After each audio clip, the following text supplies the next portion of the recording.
ഇനി മയണീസ് കടയിൽ നിന്ന് വാങ്ങേണ്ടി വരില്ല കേട്ടോ. വീട്ടിൽ തന്നെയുള്ള കുറച്ച് ഇൻഗ്രീഡിയൻസ് കൊണ്ട് ഇതുപോലെ നല്ല ടേസ്റ്റി ആയിട്ടുള്ള മയണീസ് എങ്ങനെയാണ് ഉണ്ടാക്കുന്നതെന്ന് നോക്കാം.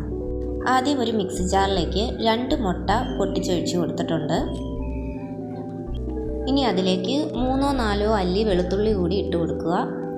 ഇനി നമ്മൾ ഇതിലേക്ക് ഒഴിച്ചു കൊടുക്കാൻ പോകുന്നത് വിനാഗിരിയാണ്. ഇനി നമ്മൾ ഇതിൽ ചേർത്ത് കൊടുക്കുന്നത് സൺഫ്ലവർ ഓയിലാണ്.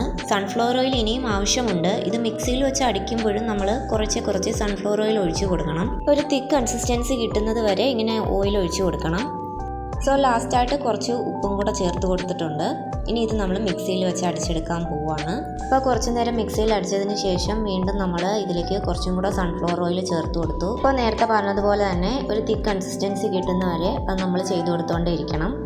അപ്പോൾ ഇതുപോലെ ഒരു കൺസിസ്റ്റൻസിയൊക്കെ എത്തിക്കഴിയുമ്പോൾ മയണീസ് റെഡി ആയിട്ടുണ്ടെന്നാണ്. പിന്നെ ഒന്ന് ടേസ്റ്റ് ചെയ്ത് നോക്കുക. ആ മുട്ടയുടെ ഒരു പച്ച ടേസ്റ്റൊക്കെ അങ്ങ് മാറിയിട്ടുണ്ടാവും. ഇനി ഇതൊരു ചെറിയ ബൗളിലോ ഒരു ബോട്ടിലോ ഒഴിച്ച് നമുക്ക് ഫ്രിഡ്ജിൽ സൂക്ഷിക്കാവുന്നതാണ്. ഞാനിത് ഫ്രിഡ്ജിൽ സൂക്ഷിച്ചിട്ട് ഏകദേശം 2-3 ദിവസം വരെയൊക്കെ ഇരുന്നിട്ടുണ്ട്. പിന്നെ എനിക്ക് തോന്നിയിട്ടുള്ളത് ഇത് കടയിൽ നിന്ന് വാങ്ങുന്ന മയണീസിനെക്കാട്ടിലും കുറേ കൂടെ ടേസ്റ്റ് ഉണ്ടെന്നാണ്. അതുകൊണ്ടാണ് ഇത് പെട്ടെന്ന് തീർന്നു പോകുന്നത്. അപ്പോൾ നിങ്ങളും ഇതുപോലെ മയണീസ് ഒന്ന് തയ്യാറാക്കി നോക്കൂ. ഇനി പുതിയൊരു ഡിഷുമായിട്ട് അടുത്ത വീഡിയോയിൽ കാണാം. ബൈ.